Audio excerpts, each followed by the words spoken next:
Hey guys, today we're doing a little bit different video, taking a look at basically another option for wintertime. My boat project, unfortunately, after I shut down the video yesterday, I tried doing some more driving and the upright motor mount snapped at about the halfway point. I'm assuming from flexing under the stress of the 3S motor, as well as it being, 20 degrees while I was out there. It doesn't help anything that's plastic.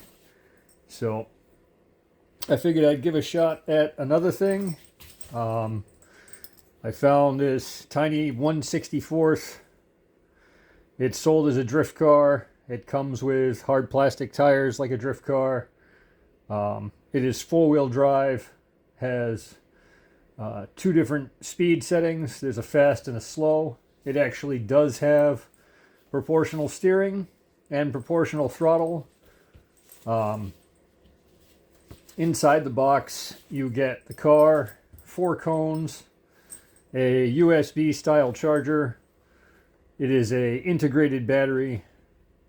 You can see the box there and all the stuff that you get with it. Plus, of course, you get a controller, which, makes it a ready-to-run sort of vehicle, where you do have to supply 2 AA batteries for the controller.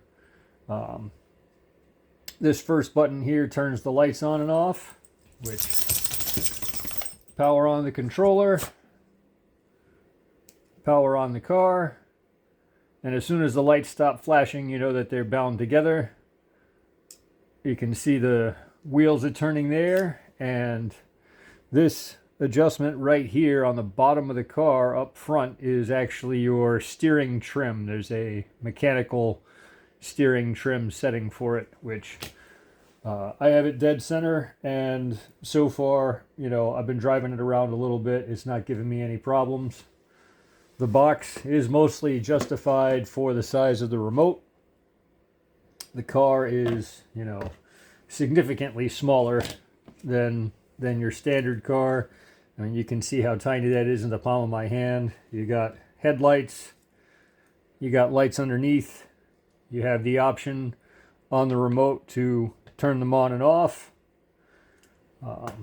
The next button down here, right below it, is the 2-speed change. So hit it once, it's slow, hit it again, it's fast, and from what I can tell, all your settings stay intact from the time that the battery dies to when you charge it up and are ready to drive it again. You don't have to reset them every time, which is really nice.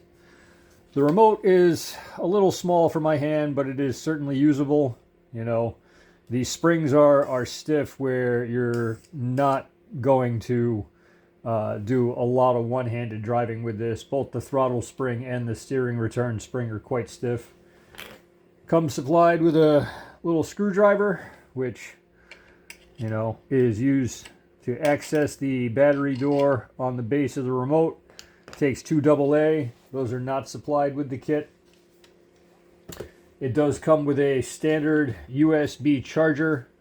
The charger lights up and flashes and then goes solid red while it's charging. And when the lights go out, it's done charging.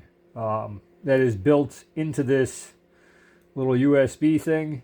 I did notice that when you plug it in to charge, that there is a light. Your USB charge port is right here under the chassis.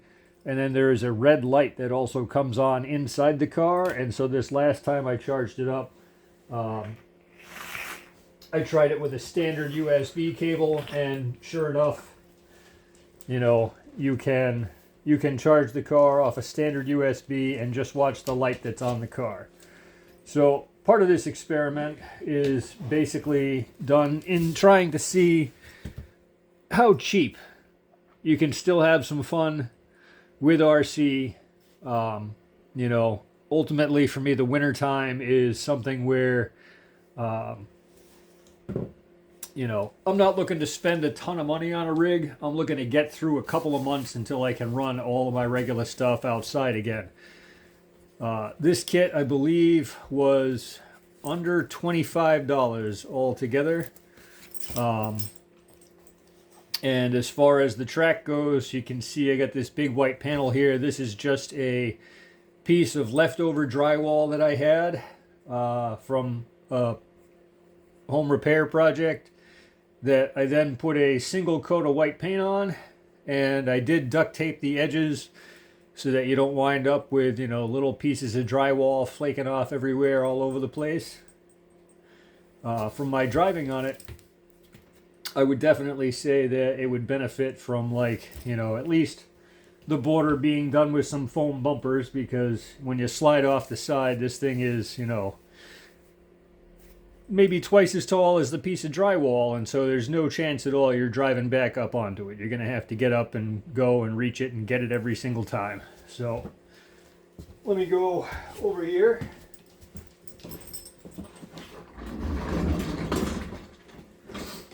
And as far as driving goes, you know, both the tires and the drywall are not particularly grippy. And, you know, that's obviously done on purpose, being sold as a drift car. The speed difference in between, you know, you can see, obviously you can drift around. I've just changed the speed. And the speed difference in between slow and fast is not overwhelmingly significant. And there we go. I slid off the edge for the first time in the middle of drifting around that cone. And yeah, you're just going to have to get up and throw it back on, or like I said, throw some foam bumpers on there. But for me, for 25 bucks, to be able to have something to do inside, which, you know,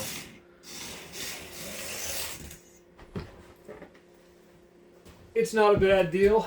I definitely don't think that this is something that's gonna, you know, get my drift portion of the hobby off the ground here, and, you know, I'm gonna need to have a collection of these particular type of cars. But like I said, for a little bit of fun during the winter time, or for, you know, someone who is on a budget, it absolutely provides, you know, enough challenge to try and master, you know, something even as basic as a figure eight here is not easy.